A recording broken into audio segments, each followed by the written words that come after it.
All right, are you ready? We're ready. Good, good. Okay. How can we stay active and healthy during this pandemic? I'm seeing a lot of comments on Facebook, social media that are just joking but not so joking about people just eating, looking at Netflix, and then maybe drinking a glass of wine or two, maybe three. And so we're not staying active, really. So today I thought that I would invite Virginia Bain and for her to tell us and discuss about how we can stay active. Hi, Virginia. How are you? Hi, Gemma. Thank you so much for having me. I appreciate that. Yes, we're seeing a lot of that on social media and a lot of jokes, and I don't know how much validity there is to some of those comments and what people are doing at home during the pandemic right now. But I do know how important it is to try and stay as healthy and as active as we can, especially during these times. Right. I know a lot of us know, just from a health perspective, that eating better will also help us stay healthier and help us avoid even contracting COVID-19. That's true. That's true. And now, Virginia, you're a wife and a mother of two teenagers.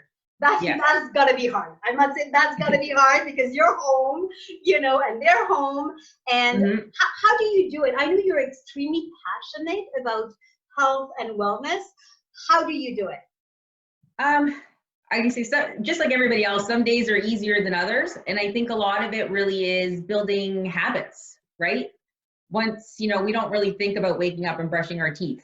We just get up and do it. So for me, because I've been doing this for over 18 years, it's just become as second nature to myself as brushing my teeth. Right. So getting that movement in. And I also know that I feel better. Some people need their cup of coffee. I'm not awake until I've exercised or done something to move my body for myself, for my mental well-being. And I think that's what people really need to understand as well, is that just getting a bit of that movement gets everything flowing through your body. Like not that's just. So why is it so important to stay active during the pandemic? Like you're exactly explaining this. Yeah, so some of it's the endorphins it creates, which some people will refer to as a runner's high. But it could be anything, right? It makes you feel good. Another thing also, if you think right now we're all probably really stressed and some of us maybe aren't getting those emotions out. So a lot of those emotions stick within our body. So if you think moving, you're kind of letting everything circulate in your body. So you're even moving those emotions through your body as you're moving through activity. I mean, it doesn't have to be vigorous. It doesn't have to be even specific or trained. It's as simple as maybe getting up every morning and going for a 30-minute walk. Okay, good. And now parents are juggling works and cooking and cleaning, homeschooling. Do you have like three tips that we can implement every day just so we can stay active? Yeah, one of my first main things I'd say, if you can, cook in bulk. Wow. Your first meal that you're making, if you're making something with rice, don't make enough for that meal. Cook the whole bag and then put it in the fridge. So then the next day or 2 days later, you can make something completely different, but have rice in your menu. And then that saves you 20, 30 minutes from cooking that meal, right? Yeah. And not just with rice, but you can do that with pasta. You can do it with meats, ground beef, right? It's not necessarily meal prepping, but just when you are cooking, cook enough to make a few meals. So then you have a couple dinners throughout the week that you're not really thinking about cooking more food. Yes, that's a good one. Okay. Another thing I'd say is to have a schedule the night before. Plan what you're actually going to do the next day. If you know you have like I know a lot of us, myself included, are really bombarded with a lot of conference calls now that everybody's working from home. Yes. It's not as easy as shouting across a hallway or to a coworker or something else. Everybody needs to coordinate their schedule. So a lot of us know when we have these calls booked. So book those in, and then even book in some time to homeschool your kids if you need to help them. And most importantly, make sure you book in a lunch or some breaks. Okay. And maybe use those opportunities then to get out for a walk or split up your workout routines. I mean, it doesn't have to be 30 minutes or an hour in one time. You can do 3 10-minute. Well, that's a good idea. Okay, I didn't think about that. Yeah, and then the last thing I would say, is to keep your sanity too. Sometimes you have to just let some things go. Yeah. Right? Like we always say, like you can have a clean house, happy kids, be very productive, and your sanity, but you can probably only pick 2 to 3 out of those 4. Right. Right. So I think we have to understand that not everything's going to be done all the time, and that's okay. That's true. You know what? I send my kids, because I am a mother of 2 as well, 9 and 5, and I send them for recess. They actually asked me for the recess. It was not even from me, right? They asked me for recess. And so I said to them, okay, there is recess. However, it has to be outside. So no matter what the weather is, you're going to go outside for 5-10 minutes, and we're all going to go and move our body a little bit. And that really works for us. Well, that's really smart too, right? Because I mean, at school, they go out no matter what, unless it's freezing out. But this time of year, they'd be outside for recess no matter what. So absolutely. And it's not freezing. I mean, it hasn't rained like that hard either. So no, it was 1 or 2 days that we didn't go out, but otherwise we did.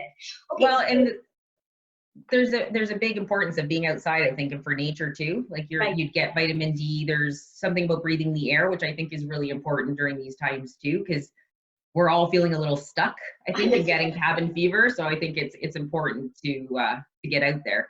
And that's what, for me, we have a little puppy now too. So I get up every morning with the dog at 7 and I walk with her. And I've been very grateful that we have the dog, because I've really noticed, especially at this time, how important it is to go for the walk. And some days have been cold and kind of not the best weather. And I probably wouldn't have gone if we didn't have the dog, because it would have been, we have a treadmill. I would have walked on the treadmill or done something different, but it is actually so nice to get the crisp air on your face and have that 30 minutes first thing in the morning before I start my day, just to go for a walk. So if people can do it, I'd say that's a huge tipping point for a lot of people. If they've got to get up a little bit earlier, go for a walk, especially if you're a mom, if your partner can watch the kids while you go, and you can start the day with 30 minutes in solitude. Yes, just yourself. Absolutely. Yes. I hear you. Another quick thing that I would like to know is, I know that you cook extremely healthy, and I would like to have your top 3 easy healthy meal. Would you share with us? Yes. So these would be top 3 easy, kid friendly. Yes, exactly. We're talking kids today. Yeah. Yes, and I'd say teenagers are pickier than little kids. Mine are, anyways.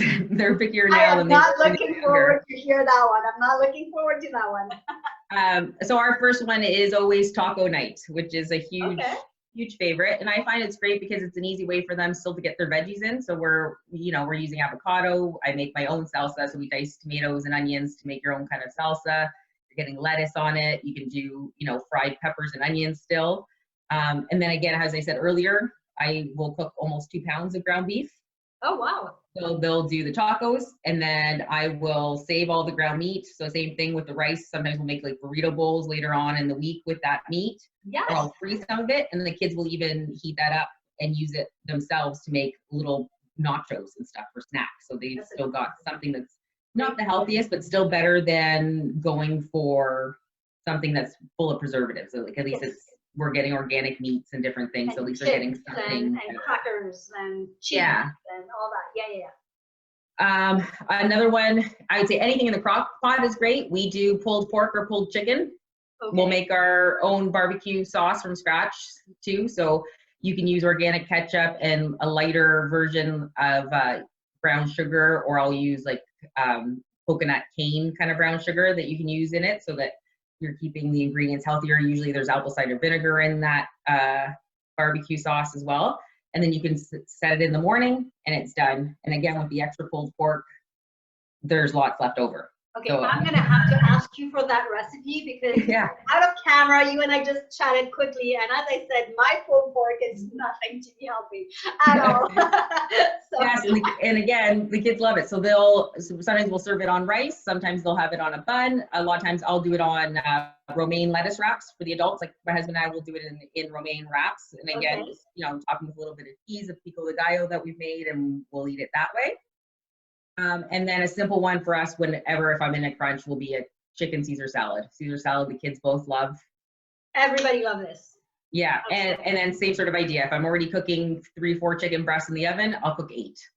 Okay, good. Right, so same, there's 4 left over, and whether the extra chicken's used for something else, or I'll dice it up and we'll do, say, chicken fajitas. And again, you can use that chicken on the rice and do exactly that way. So it's all about kind of thinking ahead with two or three key meal items you can cook once, but double it up, and then you'll almost stretch it out to 5, 6, 7 meals. That's a great idea. Okay, Virginia, tell us where we can find you. On Instagram, I'm at VirgBain, VIRGBAIN, or I have a website, which is virginiabain.com. That's fabulous. And on your website, what can we find?